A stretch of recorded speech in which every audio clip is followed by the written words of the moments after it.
United States, a Shining World Leadership Award for Compassion laureate, funds food assistance for Zambia. The United States Agency for International Development, or USAID, has contributed over $3.3 million to the United Nations World Food Programme, or WFP, to address the immediate needs of 255,000 drought-affected people throughout Zambia. WFP will use the money to distribute 2,380 metric tons of pulses to supplement the maize meal that was supplied by the Zambian government to the food insecure for 3 months. Jennifer Bitand, WFP's country representative in Zambia, stated, "We are thankful for the United States' continuous collaboration and efforts towards achieving zero hunger in Zambia. Our heartfelt gratitude, United States Agency for International Development and United Nations World Food Programme, for your generosity. May the loving people of Zambia greet many bright tomorrows in comfort on a sustainable earth, in heaven's abundant grace."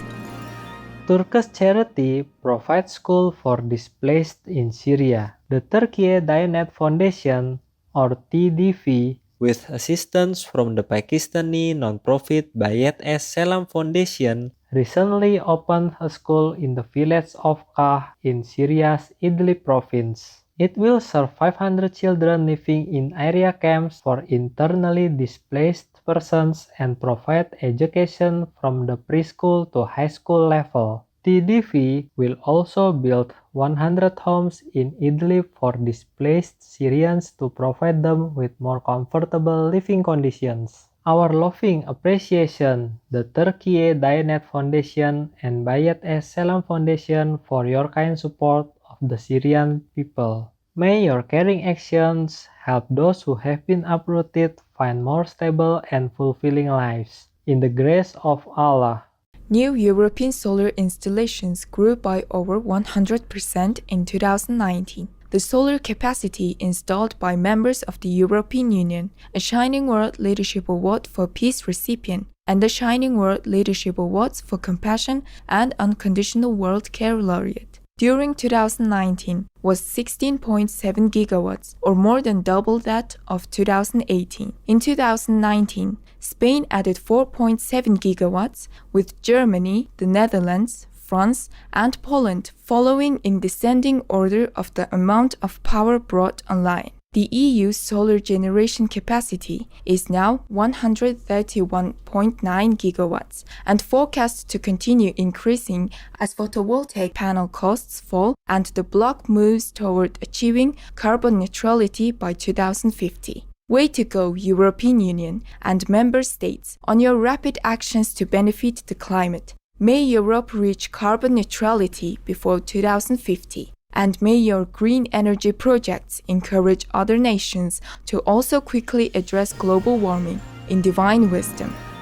World Bank supports China's sustainable forest management plans. The World Bank approved a $150 million loan to China to help finance a $686 million project to restore forest ecosystems and preserve biodiversity in the Yangtze River Basin's upper region. The Sichuan province-based initiative will buttress the nation's large-scale greening Sichuan program by increasing forest density and resilience, as well as enhancing the government's technical capacity in forestry ecosystem management. The program is projected to sequester around 23.5 million tons of carbon dioxide over 30 years, as well as enhance the Yangtze River Basin's water security, hydrology, and ecosystem operations. China is assigning World Leadership Awards for Compassion, Wildlife Protection, and Wise Governance laureate.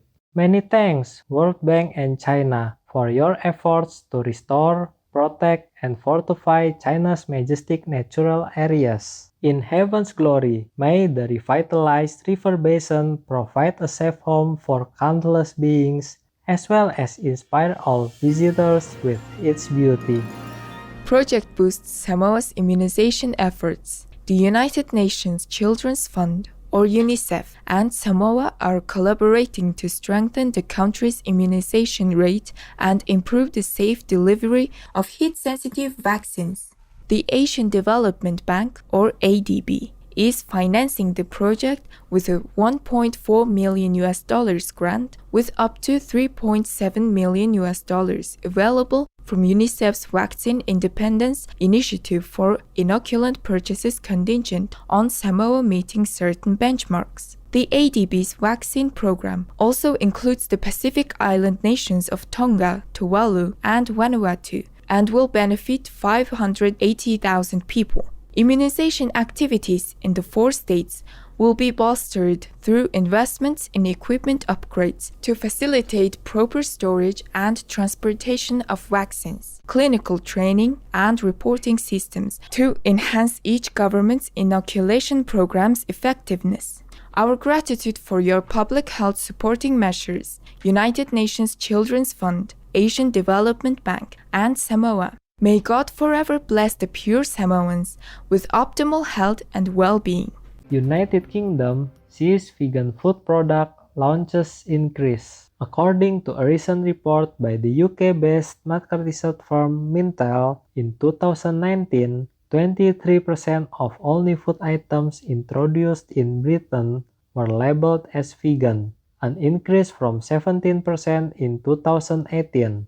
Additionally, almost 2/3 of citizens reported eating meat substitutes during 2018 and 2019, up from 50% in 2017. Furthermore, UK sales of meat-free foods have grown by 40% since 2014 to £816 million in 2019. The rapid rise in plant-based eating has prompted many food establishments in Britain, including Bakery Greggs and KFC, to offer vegan alternatives of their popular items. Thank you for the good news, Mintel, and congratulations on your plant-based direction, United Kingdom. We pray that one day soon all food will be vegan, as the world chooses compassion and peace for all.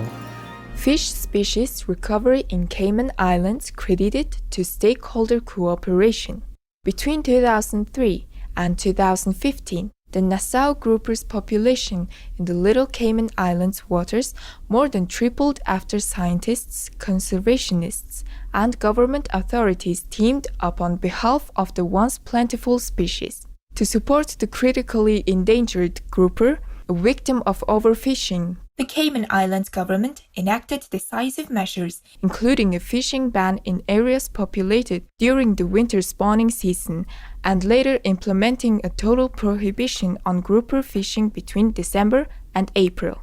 Meanwhile, scientists from the US-based Scripps Institution of Oceanography and Oregon State University partnered with the citizen conservationists to monitor the fish, providing data that demonstrated the government policy's success.